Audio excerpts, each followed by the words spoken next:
pertama kalinya, Iran tak hanya menggertak tapi benar-benar menarik pelatuknya. Dan inilah yang membuat langit Tel Aviv malam itu merah menyala dan menakutkan.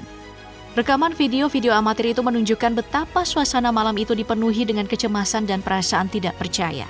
Kilatan cahaya menghantam sudut kota, diikuti dengan dentuman keras dan gelombang kejut yang memecah kaca-kaca gedung. Di Haifa, sirene meraung tanpa henti yang dengan mudah dipahami oleh penduduk setempat sebagai pertanda bahwa pertahanan udara Israel sedang kewalahan. Kamera-kamera warga menangkap momen kepanikan sekaligus ketakutan. Sistem Iron Dome menembakkan rentetan intercept, sementara David Sling mencoba mengejar jejak rudal-rudal yang melesat cepat, bahkan terlalu cepat dari yang dibayangkan. Yang tak banyak diketahui publik adalah bahwa inilah kali pertama rudal balistik jarak menengah terbesar milik Iran, Khorramshahr 4, digunakan dalam operasi nyata. Rudal ini bukan hanya simbol kekuatan, tapi sekaligus pesan dari Iran bahwa mereka tidak lagi bermain defensif. Dan operasi balasan yang mereka namakan True Promise 3 bukanlah gertak sambal, tapi benar-benar menunaikan janji yang tak terelakkan. A True Promise, komitmen Iran membalas serangan Israel. Apa sebenarnya yang membuat rudal ini begitu menakutkan bagi Israel? Dan bagaimana ia berhasil menghancurkan mitos tak tertembusnya pertahanan udara Israel? Simak terus, terutama ketika pertahanan berlapis Iron Dome akhirnya runtuh oleh satu manuver yang nyaris tak terlihat. Khorramshahr 4 bukanlah rudal biasa. Ia adalah puncak evolusi dari seri rudal balistik Iran yang dikembangkan sejak dekade dulu. Dengan jangkauan lebih dari 2.000 km dan hulu ledak seberat 1 ton. Khorramshahr 4 membawa lebih dari sekadar bahan peledak, tapi juga membawa konsekuensi strategis yang dapat mengubah konfigurasi militer regional. Dan yang paling mengkhawatirkan bagi Israel dan sekutunya adalah rudal ini lolos dari radar. Dengan bahan bakar cair hypergolic, Khorramshahr 4 ini mampu menyederhanakan sistem pengisian bahan bakar, mempercepat waktu peluncuran, dan meningkatkan fleksibilitas di medan perang. Rudal ini mampu meluncurkan dari platform tetap maupun peluncuran mobile. Inilah yang membuat Iran mampu menyerang secara kilat sekaligus mobilitas taktis untuk menghindari deteksi awal. Jangkauan Khorramshahr 4 cukup untuk menjangkau wilayah manapun di Israel, bahkan jika ditembakkan dari barat Iran. Kecepatan jelajahnya sangatlah tinggi, diperkirakan lebih dari Mach 12 di fase terminal, menjadikannya sangat sulit untuk dihadang oleh sistem pertahanan seperti Iron Dome ataupun David Sling. Dan sebagai fitur utama, hulu ledaknya cukup untuk menghancurkan fasilitas militer besar atau target infrastruktur vital dalam satu tembakan. Dari sisi desain, Khorramshahr 4 memanfaatkan teknologi Maneuverable Re-entry Vehicle. Artinya hulu ledaknya itu mampu bermanuver di fase akhir penerbangan. Selain lebih presisi, teknologi ini juga menghindar dari intersepsi. Itulah mengapa dalam operasi True Promise 3 ini, sejumlah rudal dilaporkan lolos dari pertahanan udara Israel. Dan ini berkat fitur MRV. Beberapa analis melaporkan bahwa Khorramshahr 4 juga berpotensi membawa multiple independently targetable re-entry vehicles atau submunisi di masa depan. Meskipun dalam operasi kali ini Iran belum menunjukkan kemampuan rudalnya tersebut, namun bila dugaan tersebut benar, hal ini akan menjadikan Iran salah satu dari sedikit negara non-nuklir yang memiliki teknologi pengganda serangan dari satu rudal tunggal. Rudal ini melintasi 3 fase penerbangan, boost and phase, peluncuran cepat dan tinggi, lalu mid-course, yakni fase luar atmosfer, dan terminal atau fase masuk kembali dan serangan akhir.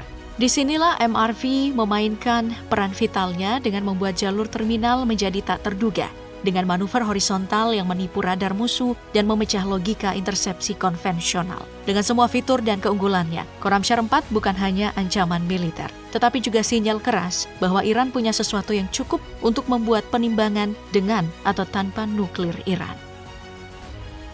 Pada gelombang serangan operasi True Promise 3, Khorramshahr 4 ini memainkan peran yang tak bisa diabaikan. Iran secara terbuka mengklaim bahwa rudal balistik inilah yang digunakan untuk menghantam target-target strategis di Israel, sebagai bagian dari balasan atas serangan udara Amerika Serikat dan pembunuhan tokoh senior Garda Revolusi. Menariknya, serangan ini tidak lagi dilakukan oleh proksi-proksi Iran yang selama ini dikenal, seperti Houthi dan Hizbullah, melainkan diorkestrasi langsung oleh Teheran. Rekaman video yang diunggah oleh beberapa akun pemantau konflik seperti Menkosint dan My Lord Bebo memperlihatkan kilatan cahaya tajam di langit Israel, diikuti ledakan besar di wilayah Tel Aviv dan Haifa. Sumber-sumber lapangan menyebutkan bahwa beberapa rudal berhasil menembus sistem pertahanan berlapis Israel, termasuk Iron Dome dan David Sling, menghantam fasilitas infrastruktur dan militer secara langsung. Setidaknya 2 rudal diyakini menghantam area dekat pelabuhan Haifa, memicu kebakaran besar yang sulit dikendalikan dalam beberapa jam pertama. Satu lainnya dilaporkan meledak di wilayah barat Tel Aviv, menyebabkan gangguan jaringan komunikasi dan listrik di beberapa distrik. Ini bukan hanya demonstrasi kekuatan, tapi bentuk baru dari perang asimetris berteknologi tinggi, di mana rudal balistik mampu melewati perisai elektronik yang selama ini jadi kebanggaan Israel. Sistem Iron Dome yang dirancang untuk menghadapi roket jarak pendek terbukti kurang efektif melawan Khorramshahr 4. Bahkan, David Sling, sistem pertahanan yang lebih canggih untuk ancaman jarak menengah, tampak kewalahan oleh kecepatan tinggi dan manuver terminal rudal Iran. Dalam serangan ini, tingkat keberhasilan intersepsi hanya sebagian, dan sisanya menjadi mimpi buruk bagi Israel. Lebih dari sekadar kerusakan fisik, dampak strategisnya jauh lebih dalam. Serangan ini menciptakan celah dalam persepsi kekebalan Israel terhadap serangan langsung dari negara musuh. Keberhasilan Khorramshahr 4 menembus pertahanan Israel mengirimkan pesan jelas bahwa tidak ada sistem pertahanan yang tak bisa dijebol, terutama jika rudal yang digunakan itu mampu bermanuver secara independen dan menyerang dengan presisi yang tinggi. Operasi True Promise 3 bukan hanya balas dendam Iran terhadap Israel dan juga Amerika Serikat. Ia adalah sinyal bahwa Iran kini telah memposisikan diri bukan sekadar sebagai kekuatan regional, tapi sebagai aktor strategis dengan kapabilitas penyerangan tingkat lanjut. Dunia tidak mungkin tercapai tanpa adanya rudal canggih buatan sendiri.